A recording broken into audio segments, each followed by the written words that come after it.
Good morning, astrological enthusiasts. So, the sun was kind of cloudy for a second, so I figured I'd have a chance to make a video real quick.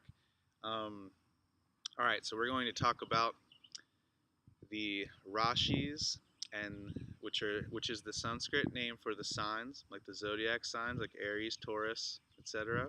We're going to talk about those and how those represent the spaces and the environments and places we go in life.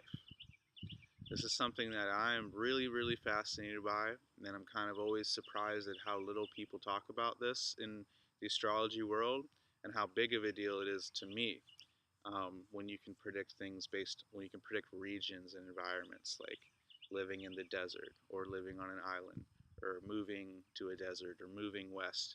You know, those things are just really cool to me. And I don't know, that's just something that I think was kind of, when I first learned about astrology and reading about ancient history and ancient cultures and things, it seemed like that was a very, I don't know, it just seemed like that was kind of more involved.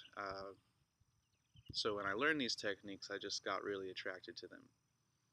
Um, so a lot of this information that I'm telling you is going to be coming from Yavana Jataka, a really ancient text that has been preserved in India, but it's so old we really don't even know where it came from.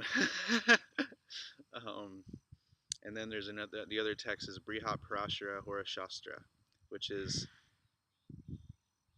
as that Heron just called, is kind of like the heart of Vedic astrology, and that's sort of like the Bible or the Gita of Vedic astrology, you could say. All right, so to begin with,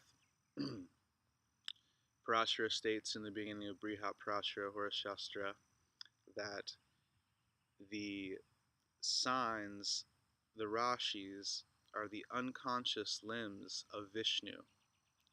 Vishnu, he uses the word Janardana, which is a word of Vishnu, which means the aspect of Vishnu which kind of like doles out our grief and our suffering and our karma, our negative karma and things, the main reasons we're here, to learn, to grow, to overcome those issues. And these signs are the unconscious limbs of Vishnu as he's doing that. And so they're not conscious. Again, they're the more unconscious aspects of God and divinity. So they represent more material things, like inert things, like this bench that is holding my MacBook, like this chair, like this region of marsh. Marsh, this is ruled by Capricorn, the gator, the sign of the crocodile, Makara, or really any aquatic beast. Even leviathans and dragons and watery dragons would fall under Capricorn, just to, if you're curious, in my opinion. Of course, can't prove that because they don't really, I've never seen a dragon in real life. So it's so easy to go off on tangents when I talk about astrology. I have to practice that. So the signs, the environments, these are just the unconscious, more inert things. They're just, yeah, the material side of what's going on in Earth, the material side of Vishnu. Vishnu is everything. God is everything. God is a tree. God is a rock. God is, whatever this material is. God is my pants. God is everything.